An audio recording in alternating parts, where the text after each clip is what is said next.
Muitos cristãos dos primeiros séculos da igreja acreditavam que o anticristo era Nero, ou algum outro imperador romano que, além de perseguir cristãos, se considerava um deus. Muitos protestantes, durante o período da Reforma, acreditavam que o anticristo era o papado.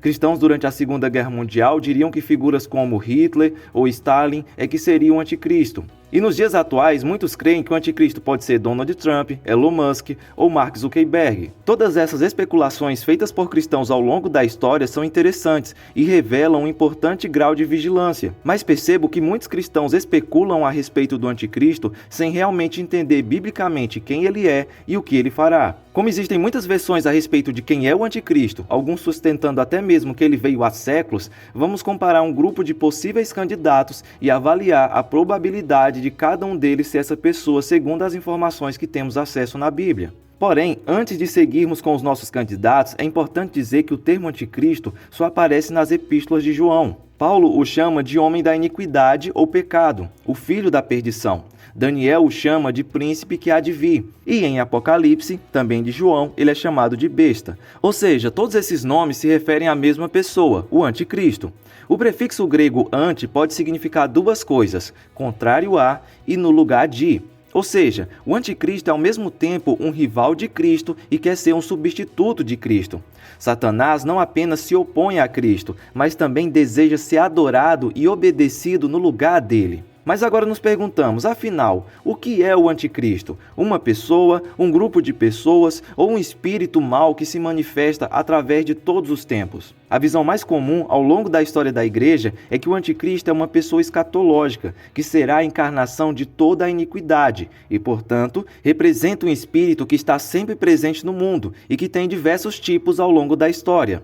Pensar no anticristo como uma pessoa, e não uma ideia ou um grupo de pessoas, faz sentido porque Paulo o descreve com características de uma pessoa. O apóstolo João fala de muitos anticristos como já estando presentes, mas fala também do anticristo no singular como alguém que virá no futuro. O livro de Apocalipse também, apesar de ser altamente simbólico, fala do anticristo e do falso profeta como sendo dois indivíduos que serão lançados no lago de fogo. Além disso, como Cristo é uma pessoa e o anticristo é uma invenção do diabo para imitar Cristo, nada mais natural que o anticristo seja também uma única pessoa. Agora que comprovamos que o anticristo é uma pessoa, podemos finalmente analisar a probabilidade de estarem corretas as especulações sobre os possíveis anticristos apontados por muitos cristãos ao longo da história. Mas tudo isso com base em alguns textos bíblicos bem claros. Fato número 1, o anticristo se oporá a Deus abertamente e perseguirá implacavelmente a igreja. Apocalipse 13:7 diz: foi-lhe permitido fazer guerra aos santos e vencê-los. Deu-se-lhe ainda autoridade sobre toda tribo, povo, língua e nação. Aqui João nos revela que a besta fará uma perseguição terrível contra os santos, que são aqueles que guardam os mandamentos de Deus e têm o testemunho de Jesus. Ela terá permissão para persegui-los e vencê-los temporariamente. Isso significa que muitos cristãos sofrerão muito durante esse período e enfrentarão grande oposição por sua fé. Mas apesar disso, João diz mais na frente que a vitória do anticristo será apenas aparente, porque mais tarde ele vê diante do trono de Deus os vencedores da besta e da sua imagem. Esse ponto elimina alguns nomes da lista de possíveis anticristos. Trump não é anticristão. Na verdade, ele demonstra ser um apoiador de princípios cristãos. Mark Zuckerberg e especialmente Elon Musk não costumam fazer afirmações fortes contra o cristianismo. Outro fato bíblico sobre a besta é que ela fará milagres. 2 Tessalonicenses capítulo 2 e versículo 9. Ora, o aparecimento do iníquo é segundo a eficácia de Satanás, com todo o poder e sinais e prodígios da mentira. O que Paulo está nos dizendo é que Satanás dará poder ao anticristo, que fará coisas espetaculares e milagres incríveis. Ele não será um homem comum, nem terá um poder comum. Os objetivos desses milagres será convencer as pessoas a crerem nas mentiras de Satanás. Esse ponto praticamente elimina todos os possíveis anticristos, porque nenhum deles apresenta ou apresentou a capacidade de realizar milagres dada por Satanás. Nunca se viu um líder com essa capacidade comprovada em toda a história. Terceiro fato sobre o anticristo, ele será adorado em toda a terra. Apocalipse capítulo 13 e versículo 8. E adorá-la-ão todos que habitam sobre a terra, aqueles cujos nomes não foram escritos no livro da vida do Cordeiro, que foi morto desde a fundação do mundo. João revela aqui uma situação futura em que o anticristo governa o mundo inteiro. Todos devem adorá-lo, sem exceção. Quem não aceita adorá-lo, paga com a própria vida. Perceba que não é possível encontrar esse nível de perseguição aos cristãos em nenhum momento da história.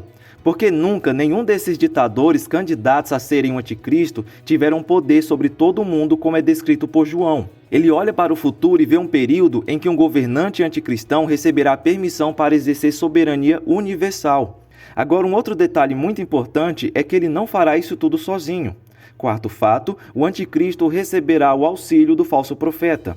Ainda no livro de Apocalipse, João nos fala do falso profeta, que desempenha um papel crucial ao lado da besta, auxiliando em sua ascensão ao poder e na perseguição dos seguidores do Senhor.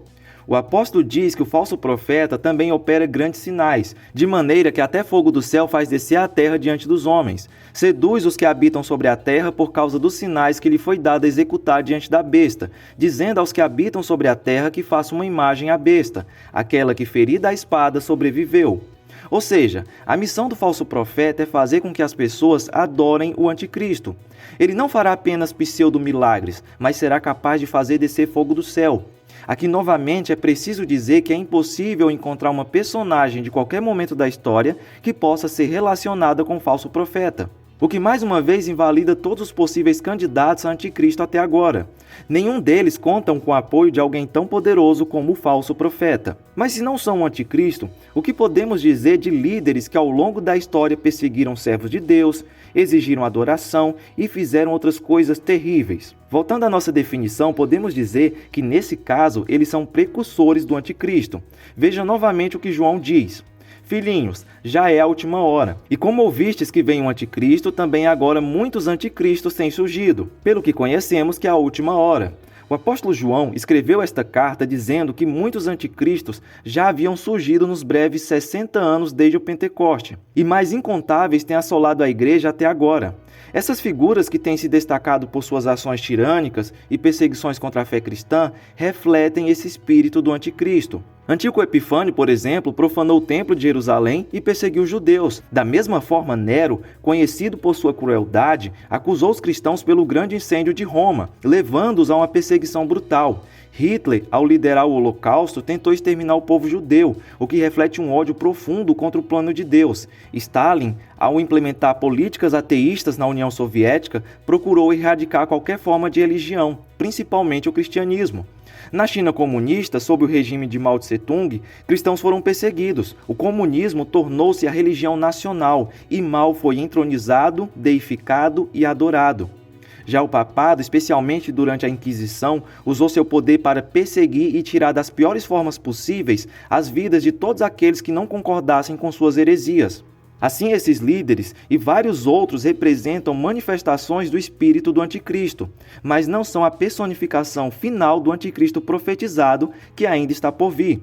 Agora, por que o anticristo ainda não surgiu? Paulo explica em 2 Tessalonicenses 2, 6 e 7. E agora sabeis o que o detém, para que ele seja revelado somente em ocasião própria. Com efeito, o mistério da iniquidade já opera e aguarda somente que seja afastado aquele que agora o detém. Algumas possibilidades foram levantadas a respeito de quem ou que seria essa força citada nesses versículos capaz de deter o homem do pecado. Alguns acreditam que a força detentora é o próprio Deus. É ele quem adia a revelação final em toda a sua plenitude. Outros acreditam que o que o detém é a pregação do Evangelho, pois como Jesus disse, e este Evangelho do Reino será pregado em todo o mundo, em testemunho a todas as nações, e então virá o fim. Já outros acreditam que a força capaz de o deter é a presença do Espírito Santo. Concordo com a opinião que combina todas essas. Será Deus que permitirá que o anticristo seja manifestado somente quando a oportunidade para pregar e ouvir o Evangelho for suspensa, pelo afastamento do Espírito Santo que agora o está detendo.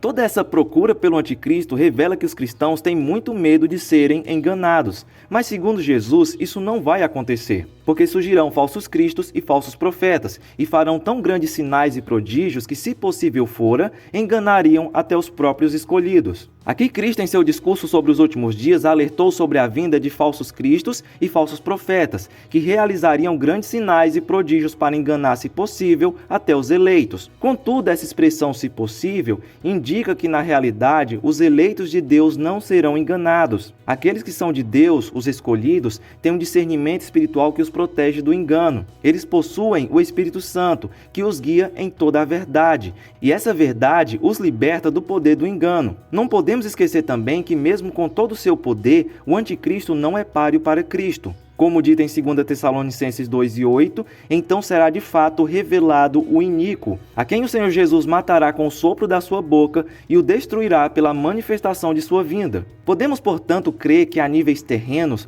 o anticristo será invencível. No entanto, Jesus o destruirá apenas com o sopro da sua boca. Ele será, juntamente com o falso profeta, lançado no lago de fogo e enxofre para sempre. Já aqueles cujos nomes estão no livro da vida não adorarão o anticristo, não receberão sua marca e, portanto, não serão condenados com ele, mas reinarão com Cristo para sempre. E falando em marca da besta, eu vou deixar um vídeo aqui na sua tela em que eu te falo mais sobre esse assunto. Que Deus te abençoe e até a próxima.